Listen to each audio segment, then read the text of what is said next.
Bienvenidos amigas y amigas al curso Con Buen Trato, la vida es mejor. Promoción del buen trato y prevención de la violencia en niños y niñas de educación inicial. Mi nombre es Jenny Huidobro, trabajo en el Ministerio de Educación, en la Dirección de Educación Inicial. Esta es la sesión número 5.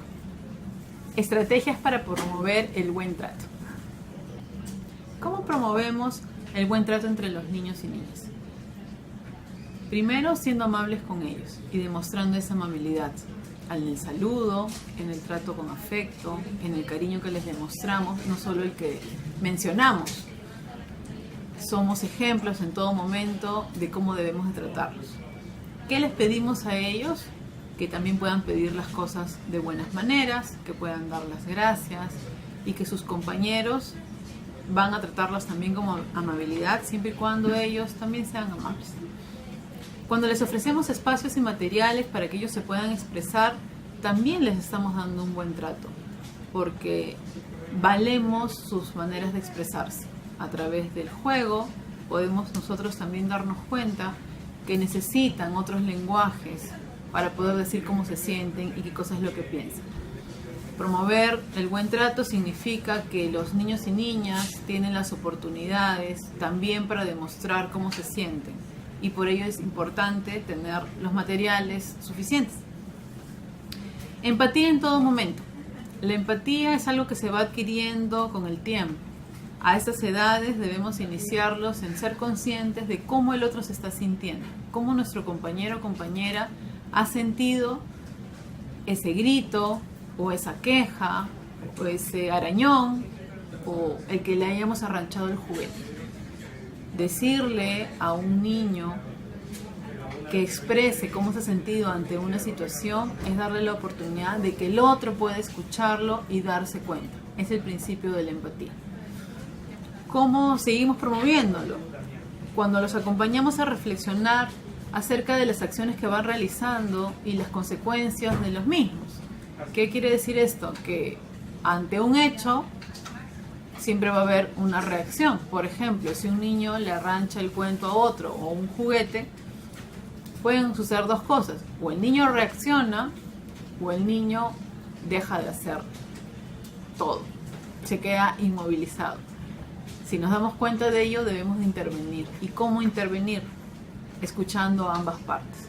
Nuestra intervención siempre debe ser en función a qué es lo mejor para ellos, para ambas partes, para el niño que ha sido agredido y para el agresor.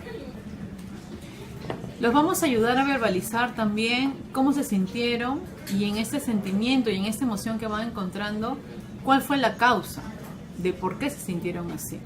Estoy llorando, ¿por qué? ¿Por qué estás triste? ¿No? Preguntarles, tal vez, y darles alternativas. Tal vez porque no ha salido el juguete que querías, tal vez porque no te mandaron la lonchera que estabas esperando. Esto los ayuda mucho a sentirse acompañados y acogidos, desde el afecto, desde el cariño. Cuando también los acompañamos a asumir las consecuencias que les toca de sus acciones, es decir, les ponemos el límite. Ellos han atravesado ese límite y hay consecuencias para ello.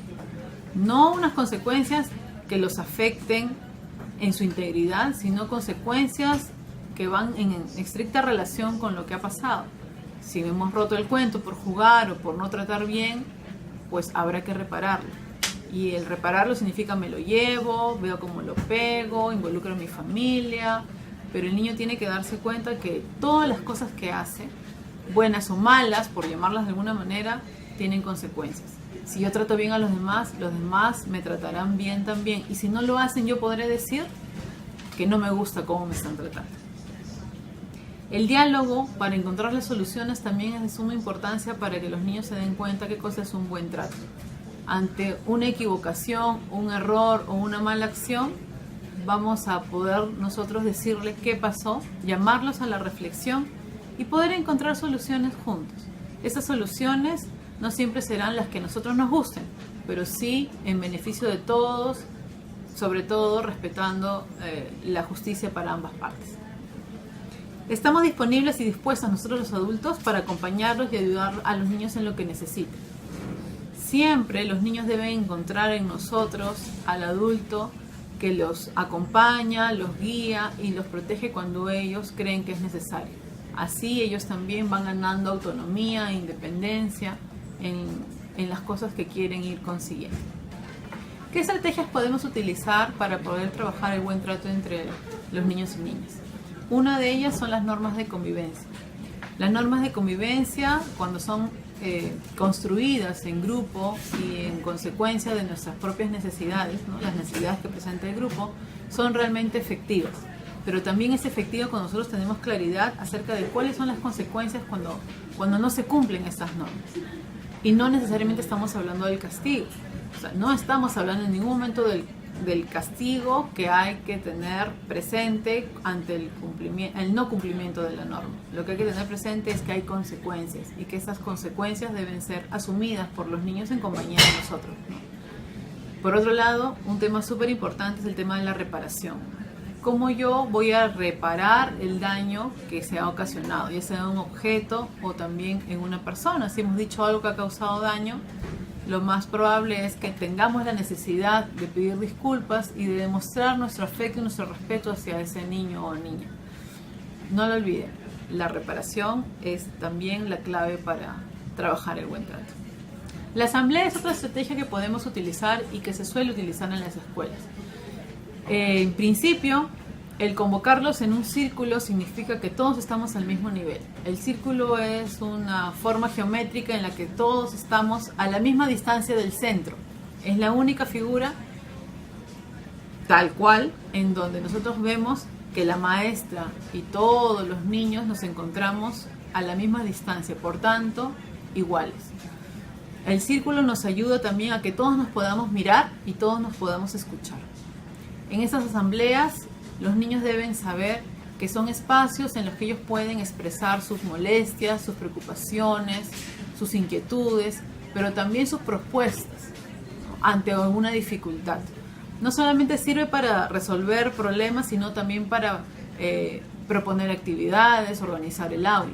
En este caso, en el tema que estamos tratando el día de hoy, lo que necesitamos saber es que en las asambleas podemos llegar a acuerdos que nos ayuden a una mejor convivencia entre todos, pero para ello tenemos que saber las necesidades de los niños.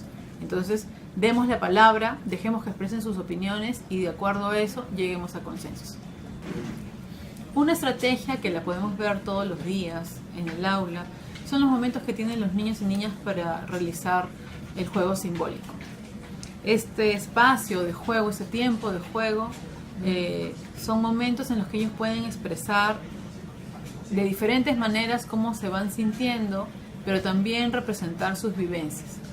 En el juego aparece la realidad que ellos viven, pero la vemos a través de su juego. Por eso es importante que nosotros podamos detenernos a observar a qué están jugando nuestros niños y niñas.